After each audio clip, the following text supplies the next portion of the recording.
Hey everybody, this is Xbox Repair DIY. Today I'm going to be bringing you a video about how to open up your Xbox One controller. Whether you need it to be repaired or if you do like to do something like painting some of the panels, you can use this video to learn how to open up the controller. And you don't need a torque wrench. All you need is a simple flathead screwdriver, and that should do the trick for almost everything. So, I'm going to keep it sweet and short for you guys today. And we're going to be taking apart this Xbox One controller without having to use a torque wrench. So, first thing you want to do is flip over the controller. And you're going to want to get these side panels off right here. These two side panels will expose the screws. And then there's also one behind the battery pack. So you're going to actually take the battery pack out. This is one that I haven't performed a complete opening on yet, so the paper is still intact, and I'll show you how you can do that pretty easily. So what you're going to want to do for this is go right from the corners here. It's going to be the easiest, and you're going to basically want to work your way up using the flathead screwdriver. You want to try to get underneath it if you can. Sometimes these are easy to get off, other times they can be a bit more of a pain. You want to try to go up both sides here as to pry these off. And as you can see, it goes flying off. This stuff's pretty tough, so don't worry about breaking it. Just use a little bit of muscle. We're going to work on the other one now. Flip it around, get some torque on it.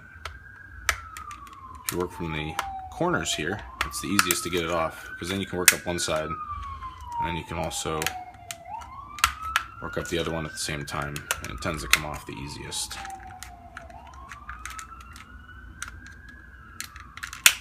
As you can see. So, like I said, get those off, put them aside, and put those on back later. So, alright, now as you can see, there's 5 screws here, one down here, one over here to the right, and one on the bottom right side. And there's also one behind the battery pack. So, as you can see, I'm going to bring this a little bit closer, and what you're going to want to do to expose this is just kind of run your screwdriver over the battery pack, the paper that's over the screw, and you're going to feel a little indentation there. You're just going to want to poke right through it. Try to hold this. And then once you do that, you'll be able to reach it. Now, just a disclaimer, this will void your warranty. So don't do this if your controller is still under warranty or you can't afford to buy a new one. So as you can see there, little screw inside there, we're going to pull that one out as well. For the purpose of this video, I've pre-loosened the screws just to help speed up the process so you guys don't have to sit here and watch this. But basically, you're going to be taking your flathead screwdriver and putting it into the screws. Now it says you need a torque wrench, but if you can get the right angle on it, it should be pretty easy to get these out. So as you can see, this one's already been loosened pretty good. Just a heads up on these as well, when you're unscrewing these screws, you have to have the right sized flathead screwdriver in order to get the right torque on it.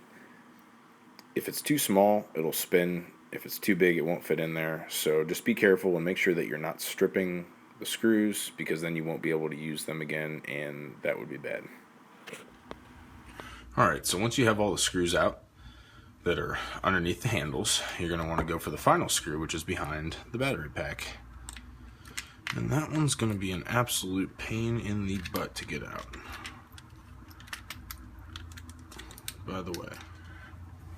Now you continue screwing this middle one out, and as you start to do that, the controller will kind of start to fall apart, and you'll be able to tell because that's really the last thing that is holding it together. And this thing will come out here, and then you will be able to remove all the different parts that you need to, whether you're painting or repairing. And I'm going to get some more videos up that will show certain repairs. Like this controller, the right bumper button is not working. Now, just a few tips here. If you're having a problem getting torque on the screws, you don't want to hold it like this. This is really inefficient. Actually, halfway through the video, I had to put the controller down and actually stabilize the screwdriver and then just rotate the controller in order to catch. That's why you're supposed to use a Torx screwdriver, but we don't have one, so this is the alternative, which it'll work. So once you're able to do that, sometimes these take forever. I'll come out, put this aside with the other bolts, and now, pretty simple. You're able to remove the faceplate, easy. Able to access the front of the controller,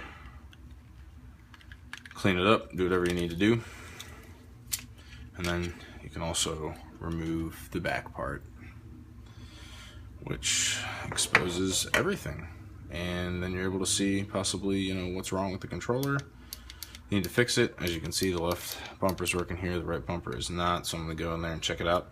I'll probably get another video up about that. So, nice and simple.